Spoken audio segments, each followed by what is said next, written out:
여호와께서 거기서 그들을 온 지면에 흩으셨더라. 아멘. 할렐루야. 네, 오늘도 주일 예배를 사모하는 마음으로 나오신 우리의 몸된 성도님들을 주님의 이름으로 환영하고 축복합니다. 오늘은 저희가 이제 어린이 예배를 10시부터 드렸는데요. 이게 먼저 어린이 예배를 드리니까 너무 좋은 것 같아요. 왜냐면 아이들의 그 발랄함과 그 밝음과 그 순수함 때문에 제가 예배를 준비하는데 더 많은 힘이 됐던 것 같고요. 또 어찌나 이렇게 예배를 열심히 잘 드리는지. 사실 찬양 때는 조금 집중도가 떨어지더라고요. 근데 말씀에 딱 들어가기 시작하니까 눈이 초롱초롱해지기 시작하고 엄청 말씀에 집중하더라고요. 우리 어린이를 위해서 또 예배를 위해서 계속해서 함께 기도해 주시기를 부탁드립니다. 네, 이 시간에는 거기서 나오라 라는 말씀의 제목으로 창세기 11장 1절부터 9절까지 말씀으로 함께 은혜를 나누도록 하겠습니다. 제가 일하는 편의점에 가끔 다양한 나라의 사람들이 방문을 하십니다. 대부분은 이제 근처의 귤밭에서 또는 공장에서 일하시는 중국인 분들 또는 이제 동남아 분들이 많이 오세요. 정말 가끔 이제 미국 분들이나 유럽 사람들이 오게 됩니다. 여행자 잠시 편의점에 들른 거죠. 외국인들이 오시면 가장 큰 문제는 뭐냐면 언어가 잘 통하지 않는다는 거예요. 제일 문제가 한국어도 안 통하고 영어도 안 통할 때가 제일 답답합니다. 왜냐하면 이게 돈을 주고 물건을 사야 되는 일이니까 정확하게 일을 처리해야 되는데 언어가 통하지 않고 의사소통이 되지 않을 때가 참 답답한 것 같아요. 지난주에 제가 일할 때 편의점으로 백인 남자와 여자분이 들어오셨어요. 들어오자마자 둘이 열심히 대화를 하시더라고요. 그래서 제가 주의 깊게 들어봤어요. 영어가 아니에요. 들어봤더니 이게 프랑스어더라고요.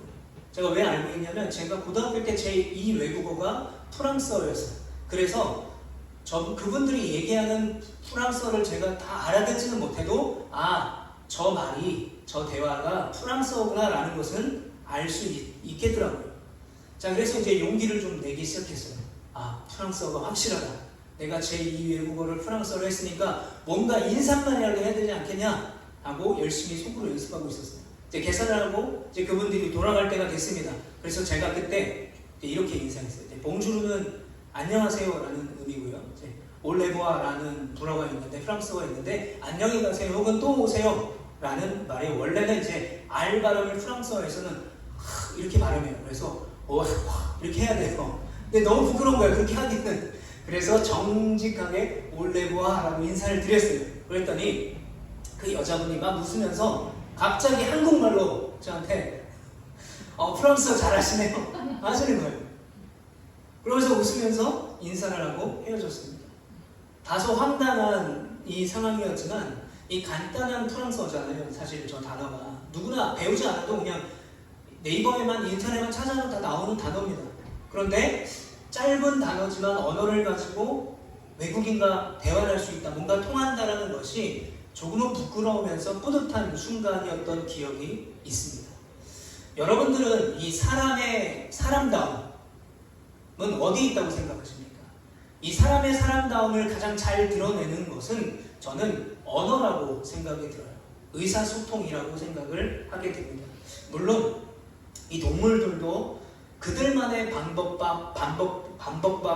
방식으로 이제 대화를 할 수가 있어요. 의사소통을 할 수가 있습니다. 그러나 우리 인간들처럼 이렇게 다양한 민족과 다양한 언어를 가지고 혹은 이 비언어적인 요소라고 하죠. 이런 제스처들이나 또는 표정이나 이런 걸 통해서 대화를 하고 의사소통을 할 수 있는 존재는 인간밖에 없는 것 같아요. 그래서 하나님께서는 이 땅의 수많은 창조물 중에 인간에게만 이런 탁월한 언어 능력을 주셨어요. 말과 언어로 소통을 할 수 있게 해주셨죠. 자, 그러면 왜 우리 사람들에게만 이 언어를 주셨을까? 이 탁월한 의사소통을 허락하셨을까를 곰곰이 생각해 보니까 인간을 창조하신 이유와 일맥상통하다는 것을 발견하게 됐습니다. 하나님께서 인간을 창조하신 이유는 뭐냐면 하나님이 창조하신 인간과 교제하기를 원하셨다는 거예요. 교제를 하기 위해서는요, 반드시 의사소통이 필요한 거죠. 그러니까 하나님은 인간과 소통하기를 원하셨기 때문에 그들에게 언어를 주셨어요. 말을 주신 거죠. 그래서 요한복음 1장 1절에 태초에 말씀이 계시니라. 이 말씀이 하나님과 함께 계셨으니 이 말씀은 곧 하나님이시라 라고 말씀하고 있어요.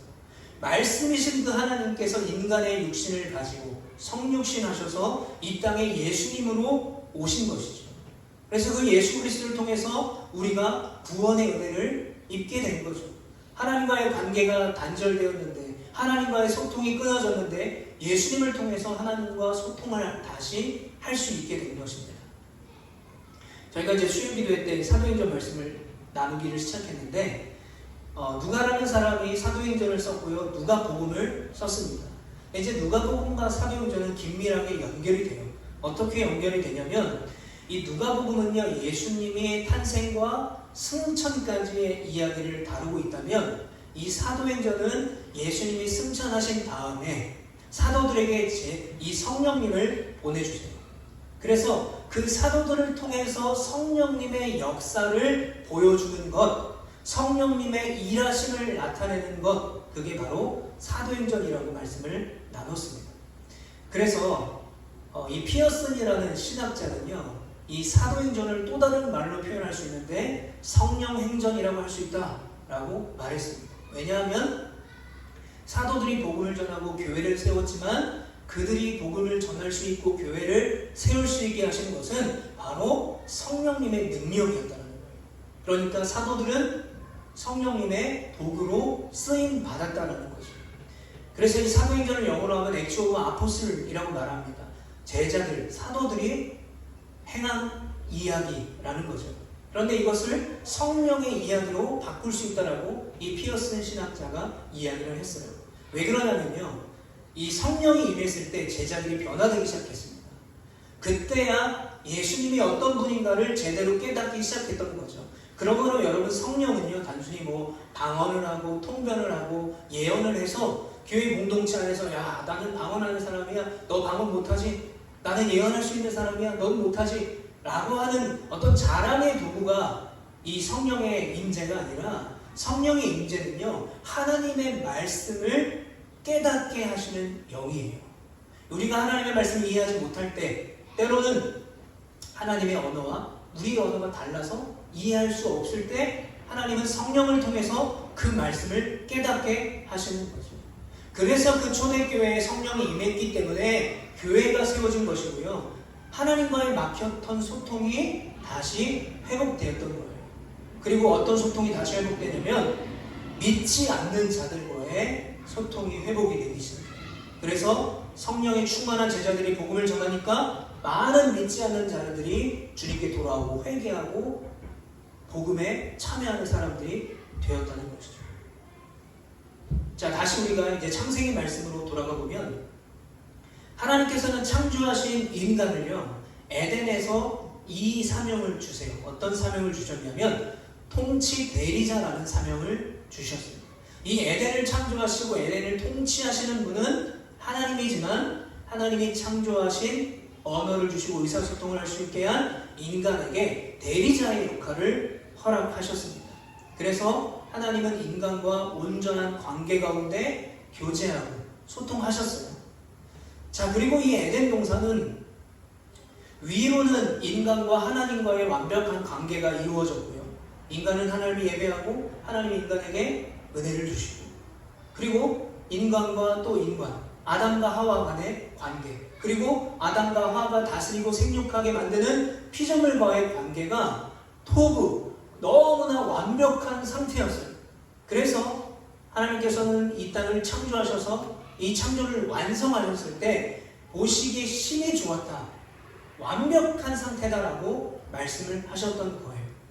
자, 바로 저런 관계에 있었을 때 에덴 동산에서의 피조물 인간과 하나님 그리고 다른 피조물은 완벽한 관계 가운데 있었습니다. 자, 그런데 문제가 생기죠. 바로 죄가 들어왔습니다. 죄가 들어오니까 하나님과의 관계가 깨집니다. 소통의 문제가 생기기 시작하는 거예요. 어떤 소통의 문제가 생기냐? 하나님을 찬양하고 하나님을 예배하고 하나님과 교제했던 이 아담과 하와가 가진 언어가 남을 탓하고 자신의 죄를 감추는 것으로 바뀝니다. 자, 그래서 창세기 3장 12절부터 13절에 보면 아담이 이르되 하나님이 주셔서 나와 함께 있게 하신 여자 그가 그 나무 열매를 내게 주므로 내가 먹었나이다. 여호와 하나님이 여자에게 이르시되 네가 어찌하여 이렇게 하였느냐. 여자가 이르되 뱀이 나를 깨므로 내가 먹었나이다. 하나님을 찬양하고 하나님을 예배하던 그들의 언어가 남을 탓하고 자신의 죄를 감추고 있었던 것이죠. 결국 뱀의 꼬임에 넘어간 하와가, 그리고 그 하와가 아담에게 선악과를 먹게 한 것입니다. 그런데 여러분, 뱀의 전략은요 아주 단순하고 간단했습니다. 뱀의 전략은 뭐였냐면요, 아담과 하와가 하나님을 의심하게 만든 거예요. 더 정확하게 말씀을 드리면 하나님의 말씀을 의심하게 만들었어요. 그래서 우리가 창세기 말씀에 보면 정령주리라, 하나님이 동산 중앙에 선악을 알게 하는 나무의 열매를 먹으면 반드시 죽는다고 하셨어요. 그런데 하와가 뭐라고 말하냐면 죽을 수도 있다라고 말해요. 하나님의 말씀이 가감이 되죠. 그러다 보니까 어떤 생각이 듭니까? 안 죽을 수도 있겠구나. 그럼 한번 먹어봐도 좋겠는데 라는 시작으로 죄가 시작이 되었어요. 자, 그렇다면 제가 여기서 질문을 하나 드리겠습니다. 자, 이 선악과를 먹은 아담과 하와는 이 선악과를 먹는 순간에 그 행위가 잘못인지를 알았을까요? 아니면 몰랐을까요? 정말 이들이 말하는 것처럼 순수하게 뱀이 꼬셨기 때문에 먹어보라고 했기 때문에 순수하게 내가 먹었습니다. 여자가 먹어보라고 했기 때문에 내가 먹었습니다. 정말 모르고 먹었을까요? 아니에요. 절대 아닙니다. 여러분, 이들은 다 알고 있었어요. 뭘 알고 있었냐면 하나님께서 정하신 경계를 알고 있었어요. 하나님의 영역을 알고 있었습니다. 그러나 원하는 것을 손에 넣기 위해서 의도적으로 그 선, 그 경계를 넘은 거예요. 그러면서 그들은 뭐합니까? 결국 서로를 탓해요. 그리고 책임을 회피하려고 합니다. 여러분, 이게 바로 죄의 특징입니다. 죄는 나에게 있지 않다고 생각해요.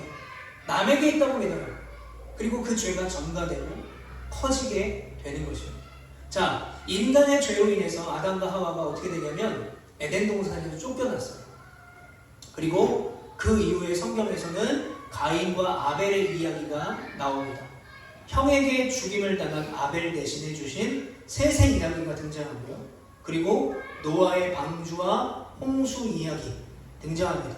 그리고 오늘 우리가 읽은 이 11장에 바벨탑 사건이 나오게 돼요. 자, 여기서 우리가 알 수 있는 것은 이 창세기 3장부터 시작한 인간의 죄가 창세기 11장 바벨탑까지 이어지는 것을 볼 때 우리가 느끼는 것은 이거예요.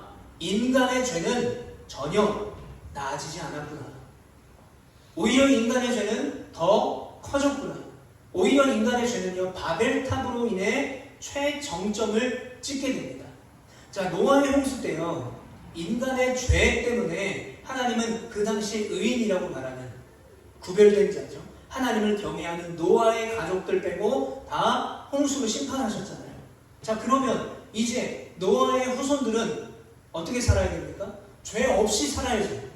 그런데 문제가 생깁니다. 노아의 후손들이 죄를 짓기 시작합니다. 그래서 특별히 노아의 후손 중에 함의 후손들이 시날이라는 평지로 옮겨가기 시작해요. 여기서 시날이라는 말은 히브리어로 두 강 사이라는 뜻입니다. 우리가 잘 알고 있는 이 티그리스 강과 유프라테스 강 사이의 평지, 바로 지금은 이라크 땅인데요, 메소포타미아 지역으로 이주를 하기 시작했어요. 자, 그때 성경에서 이렇게 말합니다. 부스가 또 니므롯을 낳았으니 그는 세상의 첫 용사라. 그가 여호와 앞에서 용감한 사냥꾼이 되었으므로 속담에 이르기를 아문은 여호와 앞에 니므롯같이 용감한 사냥꾼이로다 하더라. 그의 나라는 시날 땅의 바벨과 에렉과 악갓과 갈레에서 시작되었으며. 자, 여기서 아주 중요한 한 사람이 등장하는데 니므롯이라는 사람이 등장합니다. 니므롯. 이 니므롯은 이제 함의 후손으로서 시날 평지로 옮겨가면서 그곳에서 도시를 세우기 시작해요. 이미 많은 도시를 세웠고요. 특별히 바벨이라는 도시를 세우기 시작합니다. 거기에 성을 건축하고요, 탑을 쌓기 시작해요. 그런데 여러분, 니므롯이 쌓는 이 성은 분명한 목적이 있었습니다. 자, 오늘 본문 2절부터 4절 말씀 같이 한번 읽어보겠습니다. 시작. 이에 그들이 동방으로 옮기다가 시날 평지를 만나 거기 거류하며 서로 말하되 자 벽돌을 만들어 견고히 굽자 하고 이에 벽돌로 돌을 대신하며 역청으로 진흙을 대신하고 또 말하되 자 성읍과 탑을 건설하여 그 탑 꼭대기를 하늘에 닿게 하여 우리 이름을 내고 온 지면에 흩어짐을 면하자 하였더니 분명한 목적이 있었습니다.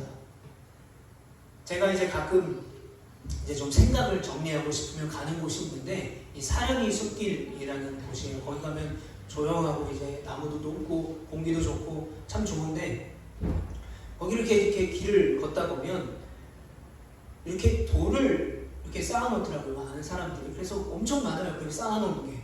뭐 종교적 행위죠. 이제 돌을 쌓으면서 뭐 소원을 빌기도 하고 하는 그런 건데 이렇게 조그만 돌탑들이 이렇게 막 쌓여져 있어요. 여러분 사실 내가 탑을 쌓으려고 한다면요 그냥 근처에 있는 돌을 가져다가 쌓는 거예요. 그러면 돼요. 그런데 이들은 어떻게 합니까? 일부러 벽돌을 붓습니다. 그리고 역청으로 진흙을 대신해요. 어떤 의미입니까? 더 튼튼하고 더 높게 더 화려하게 지으려고 하는 의도가 다분했다는 거죠. 제가 제주에 와서 신기했던 것들이 여러 가지가 있는데 그 중에 하나가 바로 저 돌담입니다. 돌담. 이제는 하도 많이 봐가지고 이제 별로 신기하지도 않는데 제가 왜 처음에 신기했냐면 바람이 제주도에 엄청 불잖아요. 근데 저 돌담이 되게 엉성해 보이잖아요. 근데 무너지지 않는 거예요. 그래서 시멘트로 이렇게 돌마다 시멘트로 고정을 해놨나? 아니면 이제 뭐 철근으로 이렇게 고정했나? 라고 생각을 해봤었어요. 물론 이제 제주의 유명한 카페들은 이제 관전용으로 관람용으로 돌담을 만들어 놓는데 위험하니까 시멘트를 사용해서 붙이는 데도 있다고 합니다. 그런데 이 제주의 전통 방식에 따르면 이 현무암 돌을 가져다가 대부분은 시멘트 없이 그냥 쌓아요. 근데 돌 사이에 일부러 틈을 만들어 놓는데요. 저 몰랐어요. 근데 바람이 거기로 통해서 오히려 무너지지 않는다는 거죠. 그러니까 가장 자연스러운 재료, 제주에서 그냥 가장 흔한 돌, 그리고 가장 자연스러운 방법으로 돌담을 쌓은 것입니다. 자, 그런데 이 오늘 본문의 이 탑은요 매우 인위적이에요. 자, 그렇게 인위적인 탑이 완성이 됐는데요, 이 그리스의 역사가인 헤로도토스라는 사람이 이렇게 말했습니다. 이 바벨탑은 너비와 높이가 각각 약 90m가 됐대요. 90m. 자, 높이가 90m고요. 넓이가 90m예요. 그 당시에 건축 기술력으로 봤을 때는 상상도 할 수 없는 어마어마하게 큰 건물을 만든 것입니다. 자, 그렇다면 왜 이렇게 높고 크게 건물을 지었을까?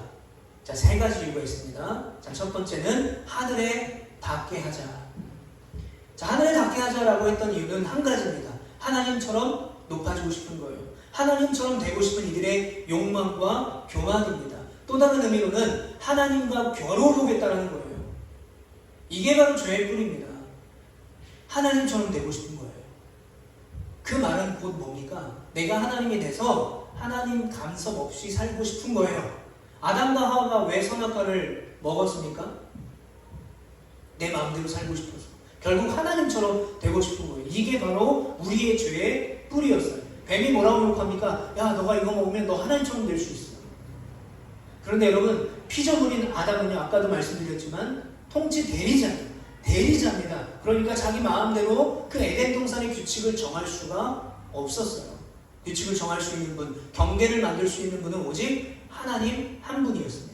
자, 두 번째 이유는요, 이름을 내자였어요. 여러분, 요즘 이 시대도요, 이런 바벨탑이 굉장히 많습니다. 뭐 팔로워, 좋아요, 조회수라는 바벨탑을 사람들이 열심히 쌓아요. 학력, 뭐 경력, 또는 차, 재산, 뭐 집, 옷, 이런 것으로 자신의 바벨탑을 열심히 쌓아가는 그런 세상입니다. 사람들에게 인정받기 위해서 엄청 노력합니다. 그리고 잊혀지는 것보다 죽는 것이 더 낫다고 생각하는 그런 세상입니다. 결국은 하나님의 영광보다 자신의 영광을 드러내고자 하는 그런 갈망인 거죠. 우리도 가끔 내가 하나님보다 더 사랑하는 것들이 생겨요. 내려놓기도 하고 또 생기기도 하고 내려놓지만 다시 또 들기도 하죠.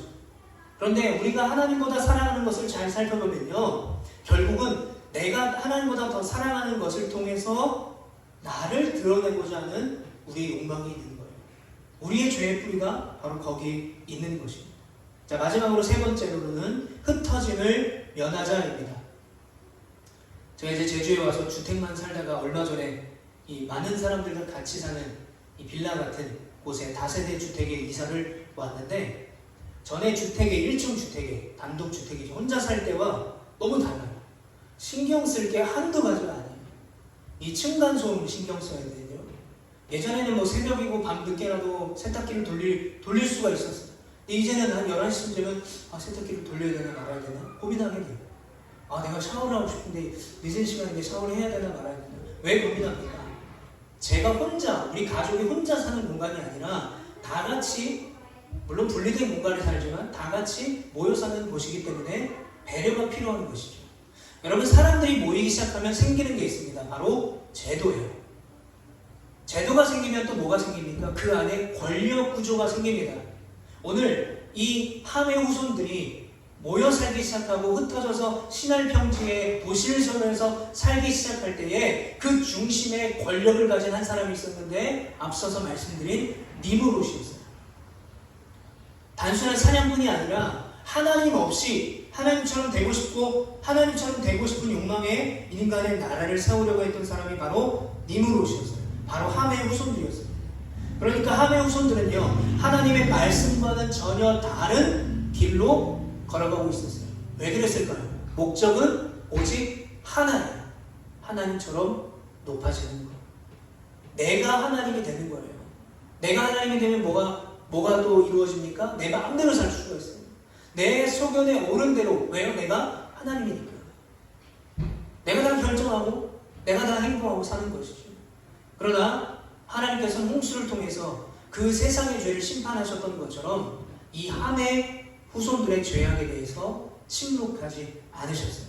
하나님이 내려오셔서 그 광경을 보셨습니다. 그리고 이렇게 말씀하셨어요. 우리 7절과 8절 말씀 같이 읽어보겠습니다. 시작. 자, 우리가 내려가서 거기서 그들의 언어를 혼잡하게 하여 그들이 서로 알아듣지 못하게 하자 하시고, 여호와께서 거기서 그들을 온 지면에 흩으셨으므로 그들이 그 도시를 건설하기를 그쳤더라. 아멘. 하나님께서는 흩어짐을 면하고자 하면서 또 하나님처럼 높아지기를 원하는 그들의 언어를 혼잡하게 하셨습니다. 자, 언어가 혼잡해지니까 소통이 되지 않는 거예요. 그러다 보니까 이 탑을 쌓는데 진행이 되지 않아요. 계속해서 문제가 생깁니다. 자, 그러다 보니까 같은 언어를 쓰는 사람들이 있는 거예요. 그 같은 언어를 쓰는 사람들끼리만 소통을 시작합니다. 그리고 그 사람들끼리 모여 살기 위해서 바벨을 떠나야만 했어요.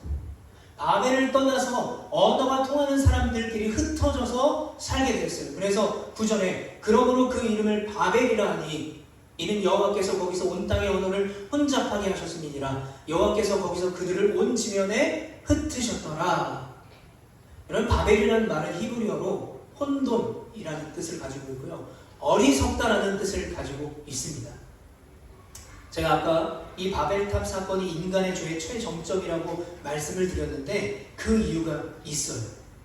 노아의 홍수 때 하나님이 이 홍수 심판하셨을 때는 노아에게 무지개 언약을 보여주면서 회복을 말씀하셨어요. 자, 그런데 이 바벨탑 사건 이후에는요, 하나님의 그 어떤 언약도 그 어떤 희망의 메시지도 전달되지 않았어요. 그러다 보니까 그 자리에는요, 바벨이라는 혼돈과 어리석음이라는 소망과 희망이 다 사라져 버린 절망만이 남아있던 거예요. 그런데 문제는 뭔지 아십니까?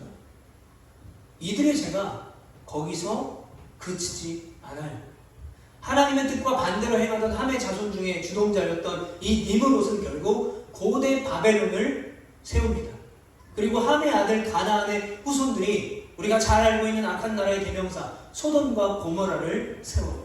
그래서 성경에서는 이 고대 바벨론과 소돔과 고모라를 이렇게 경고하고 있습니다. 열국의 영광이요 갈대아 사람의 자랑하는 놀이개가 된 바벨론이 하나님께 멸망당한 소돔과 고모라 같으니.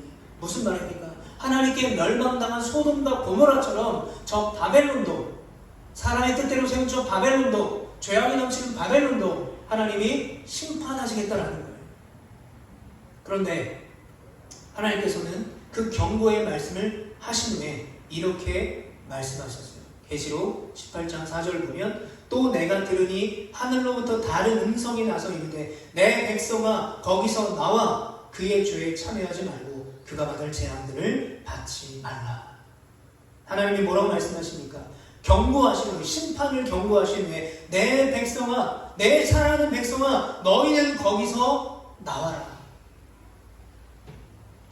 여러분, 오늘 이야기를 들으면 아무런 소망도 없는 심판받아 마땅한 인간들의 적나라한 죄가 보여요. 그 죄를 보면 우리는 탄식할 수밖에 없습니다. 그리고 그 죄를 닮아있는 우리들의 모습을 보면 당연히 낙심하고 탄식할 수밖에 없어요. 그리고 오늘 이 죄인들을 보면서 하나님도 이제 이 인간들을 버리실 거야, 하나님도 이제 이 인간을 포기하실 거야 라고 하는 그 절망 앞에 하나님이 하신 일이 있습니다. 언어를 흩으신 거예요. 그리고 바벨이라는 혼돈과 어리석음의 땅을 떠나게 하신 거예요. 여러분, 이들은 쫓겨났다라고 보기보다 하나님께서 일부러 죄악의 땅인 바벨을 떠나게 하셨던 거예요. 거기에 남겨두지 않으셨어요. 여러분, 이거는 심판이 아닙니다. 심판도 맞지만 하나님께서는 심판만 하시는 분이 아니세요. 그 땅을 떠나게 하셨고 언어를 흩으신 이유가 분명히 있었습니다. 바로 하나님은 그들의 언어를 흩으심으로 또 다른 회복의 이야기를 준비하셨던 거예요. 마치 죄로 인해서 영원한 사망의 길로 갈 수밖에 없던 우리들에게, 우리의 힘으로는 절대 이 구원의 문제를 해결할 수 없는 우리들에게 예수 그리스도를 보내주신 것처럼 오늘 절망과 또 바벨이라는 어리석음만 남은 그 땅 가운데서 주님은 한 줄기 희망의 이야기를 다시 시작하는데, 어디서 시작하느냐? 바로 셈의 족보로 시작합니다. 이제 말씀을 정리하겠는데요. 창세기 11장 10절을 보면 셈의 족보는 이러하니라라고 말하면서 족보가 쭉 나옵니다. 그러면서 24절부터 나홀은 29세에 데라를 낳았고 데라를 낳은 후에 119년을 지내며 자녀를 낳았으며 26절에 보면 데라는 70세에 아브람과 나홀과 하란을 낳았더라 라고 이야기가 진행을 합니다. 자, 여기서 우리가 알 수 있는 이 셈의 족보의 초점이 한 사람에게 맞춰져 있어요. 바로 믿음의 조상 아브라함이에요. 하나님께서는요, 이 아브라함을 이 소망 없는 죄악의 시대에, 절망밖에 남아있는 그 시대에 하나님의 사람으로 사용하시기를 시작하세요. 자, 그런데 어떻게 알 수 있는가? 갑자기 족보의 이야기에 이런 말씀이 튀어나왔습니다. 사례는 임신하지 못함으로 자식이 없었더라. 하나님은 아브라함을 사용하시기 위해서 자식이 없는 그 사례를 통해서 뭐합니까? 임신하게 하셨던 거예요. 무슨 뜻이냐? 하나님께서 셈의 족보에 개입하셨던 거예요. 절망과 죄악만 남은 그 땅 가운데 회복의 이야기를 쓰시기 위해서 자식을 낳을 수 없는 아브라함을 선택하셔서 자식을 낳게 하셔서 인간의 방법으로는 절대 임신할 수 없는 이 여인을 통해서 아브라함과 이삭과 야곱과 요셉으로 이어지는 이스라엘의 회복의 이야기를 절망이 넘치는 11장에서 이제 12장에서 준비하고 계셨던 거예요. 아브라함을 통해서 회복의 이야기를 시작하시고 계신 것입니다. 자, 이제 말씀을 정리하겠습니다. 여러분, 우리가 머물고 있는 곳이 있죠. 여러분들이 머물고 있는 곳은 어디입니까? 물리적으로 내가 어디에 있다라기보다는 내 마음, 내 생각은 어디에 있으십니까? 때로는 알아듣지도 못하는 언어와 수많은 이야기에 매몰되어서 정작 들어야 될 하나님의 말씀을 듣지 못하고 계신 것은 아닙니까? 가끔은 나도 내 인생에서 내가 주인공이야, 내 인생을 이끌어가는 분은 하나님이 아니야 라고 착각하고 계실 때가 있지는 않으십니까? 또 하나님께 묻지도 기도하지 않고 내 형편대로, 내 생각대로, 내 뜻대로 합리적이라고 말하는 그 교만함에 빠져 있지는 않으십니까? 그런데 그런 우리에게 세상은요, 끊임없이 우리에게 이렇게 말해요. 더 높아져야 된다, 더 유명해져야 된다, 더 인정받아야 된다, 더 네 마음대로 생각하고 살아야 된다, 너의 이름을 더 남겨야 된다. 그런데요, 하나님께서는 믿는 우리에게 정반대의 말씀을 하세요. 뭐라고 말씀하십니까? 내 백성아 거기서 나와라. 내 백성아 그 죄의 자리에서 나와라. 내 백성아 그 절망의 자리에서 나와라 라고 말씀하십니다. 사랑하는 성도 여러분, 그러므로 바벨을 떠나십시오. 교만을 버리십시오. 그리고 내 힘으로 내 영광을 드러내려고 애쓰지 마시길 바랍니다. 그리고 어디로 나아가야 됩니까? 우리는 하나님의 말씀 앞으로 나아가야 돼요. 주님 앞에 나아가야 됩니다. 성령 안에서 말씀을 다시 깨닫고요, 말씀으로 승리하며 살아가는 우리 모두가 되시길 축복합니다. 하나님과 다시 온전한 교제를 누리는 삶이 되시길 바라요. 왜냐하면요, 주님만이 우리의 소망이며 우리의 능력이 되시기 때문입니다. 할렐루야.